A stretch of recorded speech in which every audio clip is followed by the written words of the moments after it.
લોકોનું ધ્યાન ભટકાવવા માટે બીજેપીએ એક નાટક કંપનીને કોન્ટ્રાક્ટ આપ્યો. હવે એ નાટક કંપનીના અધ્યક્ષ છે એ કાંતિ કાકા છે અને કાંતિ કાકા તે ડંફાસો મારવા પહોંચ્યા છે. મને તો એવું લાગે છે કે રાજીનામું આપવા ગયા છે કે હિન્દી ભાષાની પથારી ફેરવા ગયા છે. મારી એક એમને સલાહ છે કે હિન્દી ત્યાંથી થોડુંક શીખીને આવે, કારણ કે આવા બધા ભાજપમાં ભીરા છે. આ ભાજપ વાળા સરપંચ અને સભ્ય પદમાંથી રાજીનામું આપવાની એમની ક્ષમતા નથી. આ તો માત્ર નાટકો કરે છે અને મૂળ મુદ્દો એટલો જ છે કે લોકોનું ધ્યાન કઈ રીતે ભટકાવવું.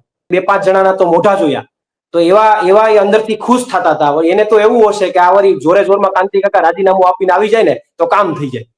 નમસ્કાર, હું નીલમ ખારેચા, આપ જોઈ રહ્યા છો સ્વરાજ મીડિયા. અને આજે જ્યારે ઘટના મોરબીના ધારાસભ્ય અને વિસાવદરના ધારાસભ્ય વચ્ચે જે શાબ્દિક જંગ શરૂ થયો છે, વાત કરીએ તો આજે કાંતિભાઈ અમૃતિયા છે, તેમના દ્વારા આખો કાફલો લઈને તેઓ મોરબીથી ગાંધીનગર પહોંચ્યા અને અહીં તેમણે 100 જેટલા લોકો પહોંચ્યા અને સાથે સાથે તેમણે રાહ જોઈ કે ગોપાલ ઇટાલિયા 12:15 સુધીમાં આવે, પરંતુ ગોપાલ ઇટાલિયા આવ્યા નહીં અને તેમણે રાજીનામું નથી આપ્યું. બંને પક્ષ દ્વારા રાજીનામાની વાત કરવામાં આવી હતી, મોરે મોરો કરવાની વાત હતી. ત્યારે આ બધાની વચ્ચે ગોપાલ ઇટાલિયા નથી પહોંચ્યા. ત્યારે આ સમગ્ર મુદ્દે વાતચીત કરવા માટે આપણી સાથે છે આમ આદમી પાર્ટીથી પ્રવીણભાઈ, સૌથી પહેલા વાત આવે રાજીનામાની. જે રીતે વાત કરી હતી કાંતિભાઈએ કે હું રાજીનામું આપવા તૈયાર છું, ગોપાલભાઈ આપે તો શું કહેવું છે? ગોપાલભાઈ પહોંચ્યા નથી. જુઓ, પહેલા તો તમારી વાતને હું કાઉન્ટર કરીશ. તમે એવું કીધું કે બંને પક્ષ તરફથી રાજીનામાની વાત થઈ હતી. ગોપાલભાઈ ની અત્યાર સુધીની બયાનબાજીમાં એમણે ક્યાંય પણ એવું નથી કીધું કે હું રાજીનામું આપીશ. એમણે જે પ્રતિક્રિયા આપી એને સ્પષ્ટ શબ્દોમાં એવો ઉલ્લેખ કર્યો છે કે કાંતિભાઈ અમૃતિયાએ રાજીનામાની ચેલેન્જ પોતે કરી છે, તો એ પોતે 12 તારીખે 12 વાગ્યા સુધીમાં રાજીનામું આપે તો એમની ચેલેન્જને હું સ્વીકારીશ. એમણે ક્યાંય પણ રાજીનામાની વાત નથી કરી અને રાજીનામાની વાત અત્યારે એટલા માટે ન કરી શકે કે એમણે હજુ શપથ જ નથી લીધા. તો જ્યારે અધ્યક્ષની સામે શપથ જ ન લેવાના હોય ત્યારે ક્યારેય કોઈ વ્યક્તિ રાજીનામાની વાત કરવી એ થોડી મારા ખ્યાલથી નાટક જેવું થાય. એટલે એમણે રાજીનામાની ક્યાંય વાત કરી નથી. વાત રહી કાંતિભાઈ અમૃતિયા જે ગાડીના કાફલા સાથે ત્યાં પહોંચ્યા છે, મોટી મોટી વાતો કરે છે, 100-150 ગાડીના કાફલાની વાતો કરે છે. કાંતિભાઈ અમૃતિયાએ આ કાફલા સાથે ગાંધીનગર પહોંચવાની જરૂર નથી. કાંતિભાઈ અમૃતિયાએ આ કાફલા સાથે મોરબીની બજારોમાં જવાની જરૂર હતી. મોરબીમાં લોકો જે ત્રસ્ત છે, રસ્તાથી ત્રસ્ત છે, ભ્રષ્ટાચારથી ત્રસ્ત છે, એની પાસે જવાની જરૂર હતી. પણ ત્યાં નથી ગયા કાંતિભાઈ. ત્યાં જવામાં એમને રસ નથી. પાંજરાપોળની જમીનોમાં એને કંઈક બીજું ઊભું કરવું છે. એટલે કાંતિભાઈ ત્યાં જે કંઈક કરવા ગયા છે એ એક નાટક છે. અને હાલના આખા ગુજરાતમાં પ્રવર્તમાન મુદ્દાઓ, આ હું દાવા સાથે કહું છું કે ગુજરાતના પ્રવર્તમાન મુદ્દાઓ કયા? તો કે રોડ રસ્તામાં અત્યારે લોકો ત્રસ્ત થયા છે. ગંભીરા બ્રિજ દુર્ઘટનાના કારણે લોકો સત્તાથી નારાજ થયા છે. સાથે સાથે જે ઘટના અત્યારે નલ સે જલ યોજના અને જે યોજના મનરેગાની અંદર જે ભ્રષ્ટાચાર ચાલી રહ્યો છે એના કારણે ગુજરાતનો મોટા ભાગનો વર્ગ સરકારથી નારાજ છે. આવી પરિસ્થિતિમાં લોકોનું ધ્યાન ભટકાવવા માટે બીજેપીએ એક નાટક કંપનીને કોન્ટ્રાક્ટ આપ્યો. હવે એ નાટક કંપનીના અધ્યક્ષ છે એ કાંતિ કાકા છે અને એને એવા નાટકો ખૂબ ફાવે છે. ભૂતકાળમાં પણ કાંતિ કાકાએ ખૂબ સારા નાટકો કર્યા અને આ નાટકોમાં એ ગોલ્ડ મેડાલિસ્ટ છે કાંતિ કાકા. એટલે એ કંપનીનું સારું પરફોર્મન્સ જોઈ અને ભાજપે એને કોન્ટ્રાક્ટ આપ્યો છે કે તમે આવો નાટક કરો, ગાંધીનગર જાઓ, ત્યાં બધું કરો અને લોકોનું ધ્યાન ભટકાવો. કાંતિ કાકાને એટલું બધું રાજીનામાની ઈચ્છા હોય તો પેલા અધ્યક્ષ પાસેથી સમય તો માંગવો જોઈએ ને. અધ્યક્ષ પાસેથી સમય પણ નથી માંગ્યો, એમને પહોંચી ગયા છે. હું હમણાં અપડેટ લઈશ. અત્યાર સુધી 12 વાગ્યાની આજુબાજુ સુધી તો મને સમાચાર એવા હતા કે હજુ તો અધ્યક્ષ એમની ઓફિસમાં પણ નથી. તો સમય નથી માંગ્યો અને કાંતિ કાકા તે ડંફાસો મારવા પહોંચ્યા છે. કાંતિ કાકા ત્યાં મીડિયાને બાઇટો આપે છે અને કાંતિ કાકાએ 1-2 જે હિન્દીમાં બાઇટો આપી છે એ જોતા તો મને એવું લાગે છે કે ભૂકા કાઢી નાખે એવી વાત ચર્ચાઓ છે કાંતિ કાકાની. આયેગા તો લડેગા. અને મને તો એવું લાગે છે કે રાજીનામું આપવા ગયા છે કે હિન્દી ભાષાની પથારી ફેરવા ગયા છે. પેલા તો એ ત્યાં ગયા છે, ધક્કો ખાધો છે. તો મારી એક એમને સલાહ છે કે હિન્દી ત્યાંથી થોડુંક શીખીને આવે, કારણ કે આવા બધા ભાજપમાં ભીરા છે. પ્રવીણભાઈ, સાથે સાથે સવાલ એ પણ ઉભો થાય છે. તમે કાઉન્ટર ક્વેશ્ચન કર્યો એ વાત બરાબર છે, પણ સવાલ એ પણ છે કે કાંતિભાઈએ તો ચેલેન્જ ફેંકી હતી, પરંતુ ગોપાલભાઈએ તેનો સ્વીકાર કરવાની જરૂર ક્યાં હતી? વાત એ પણ જુઓ, છે ને.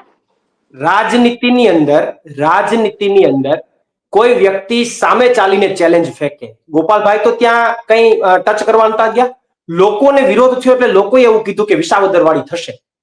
તો વિસાવદરવાળી થશે તો કાંતિભાઈ કામે લાગી જવાની જરૂર હતી. કાંતિભાઈએ શું કામ ચેલેન્જ ફેંકવી જોઈએ? એને ક્યાં એવું કીધું કે ભાઈ ગોપાલ ઇટાલિયા અહીં આવીને તમને હરાવશે? લોકોએ એવું ક્યાં કીધું? લોકોએ તો એવું કીધું કે વિસાવદરવાળી થશે. અને એ થોડા આમ આદમી પાર્ટીના કાર્યકર્તાએ કીધું, તો સામાન્ય જનતાએ કીધું, એને થોડા કોઈ રોકી શકીએ? તો ત્યારે ક્યાં કાંતિભાઈને એ કરવાની જરૂર હતી કે હું રાજીનામું આપી દઉં ને ગોપાલ ઇટાલિયો અહીં આવી જાય?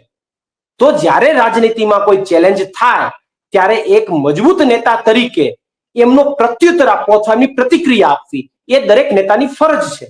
રાજનીતિની અંદર જો તમે પ્રત્યુત્તર ન આપો, ખોટી રીતે ટાર્ગેટ કરે, ખોટી રીતે તમને બદનામ કરે, તો તમે એનો પ્રત્યુત્તર ન આપો તો એ નેતૃત્વ વિપક્ષની એ જવાબદારી છે. અને એમના ભાગરૂપે ગોપાલભાઈએ એમને સરળતાથી એવું કીધું હતું કે ભાઈ તમે એવું ઈચ્છો છો કે હું રાજીનામું આપી દઉં તો આપી દો 12 તારીખે કાલે 12 વાગ્યે, અને તમે રાજીનામું આપી દો તો તમારી ચેલેન્જ સ્વીકારીએ છીએ. તો સહજ ભાવે વિપક્ષની તો ભૂમિકા છે કે કોઈ શાસક પક્ષનો નેતા ખોટી ડંફાશો મારતો હોય તો એ ચેલેન્જને સ્વીકારવી અથવા એની ચેલેન્જ ઉપર પ્રતિક્રિયા આપવી એ તો વિપક્ષની ભૂમિકા છે. એટલે ગોપાલભાઈ તો વિપક્ષની ભૂમિકા ભજવી છે. પણ ગોપાલભાઈએ એમની અંદર ક્યાં એવું કીધું છે કે હું પણ રાજીનામું આપી દઈશ? નથી કીધું. તો પછી પાછા કાંતિ કાકા ફસાઈ ગયા. એટલે કાંતિ કાકા હવે હું એકલો નહીં, આપણે બે ભેગા થાય. એટલે પણ એમાં બે ને જરૂર ક્યાં છે? રાજીનામું એકનું પણ લઈ શકાય, બેની શું જરૂર છે? એમાં ડર લાગે? એમાં એક જાવ તમે અત્યારે ત્યાં ગાંધીનગર છો કાંતિ કાકા, તો શંકરભાઈની ઓફિસમાં જઈને લઈ ગયો ને કોઈ, શંકરભાઈ એમ કહે કે એકલો નહીં, બે આવો તો રાજીનામું લો. એ તો એકનું પણ લેવાના છે. તો પછી ત્યાં એમાં ક્યાં જરૂર છે? એટલે આ તો માત્ર કોઈ ત્યાં કઈ રાજીનામું આપવાના નથી. આ ભાજપ વાળા સરપંચ અને સભ્ય પદમાંથી રાજીનામું આપવાની એમની ક્ષમતા નથી. આ તો માત્ર નાટકો કરે છે. અને મૂળ મુદ્દો એટલો જ છે કે લોકોનું ધ્યાન કઈ રીતે ભટકાવવું. તો પ્રવીણભાઈ, છેલ્લો સવાલ એ જ આપને કરીશ કે તો શું લાગે છે કાંતિભાઈ દ્વારા આજે જે આખો કાફલો લઈને નીકળ્યા છે એનો ઉદ્દેશ તમને શું લાગે છે? તમારું શું કેવું છે?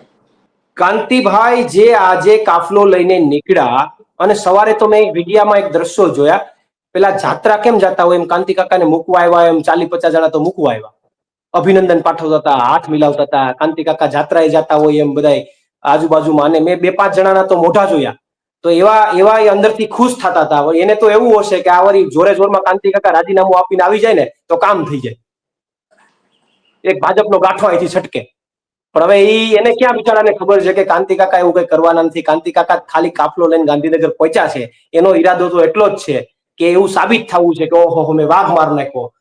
હવે તો એ ન જાય તો હટાય, કારણ કે બોલી એવું ગયા છે. બોલવામાં પાછા એ રિવર્સ ગેર નથી માર્યો. બોલવામાં એવું બોલી ગયા કે હું ત્યાં ન પહોંચું તો હું બેબાપનો. એટલે હવે જવું પડે એમ હતું. ભાજપ વાળા ના પાડે તોય જવું પડે એમ હતું.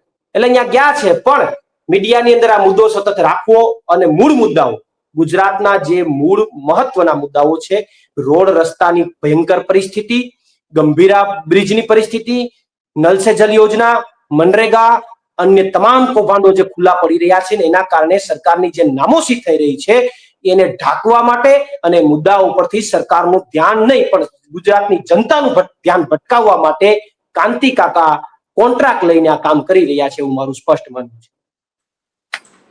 પ્રવીણભાઈ, અમારી સાથે આ મુદ્દે જોડાયા તે બદલ આપનો આભાર. તો આ હતા પ્રવીણ રામ, આમ આદમી પાર્ટીથી, કે જેમણે આ સમગ્ર મુદ્દાને લઈને પોતાનો વિચાર છે તે રજૂ કર્યો. આપને જણાવી દઈએ કે કાંતિ અમૃતિયા છે તે સવારે મોરબીથી નીકળ્યા હતા અને સાથે સાથે તેમના સમર્થકો પણ પહોંચ્યા હતા. 100 થી વધારે ગાડી લઈને તેઓ આ આખો કાફલો લઈને નીકળ્યા હતા, જેમાં તેમણે કહ્યું કે અમે 12:15 વાગ્યા સુધી રાહ જોઈશું. ગોપાલભાઈ આવે અને પોતાનું રાજીનામું આપે તો હું પણ રાજીનામું આપીશ, આવી આખી વાત હતી. પરંતુ ગોપાલભાઈ 12:15 સુધીમાં નહોતા પહોંચ્યા અને તેના બાદ કાંતિ અમૃતિયા દ્વારા એક નિવેદન પણ આપવામાં આવ્યું હતું મીડિયા સમક્ષ, અને તેમણે કહ્યું કે મેં રાહ જોઈ હતી પરંતુ તેઓ પહોંચ્યા નથી.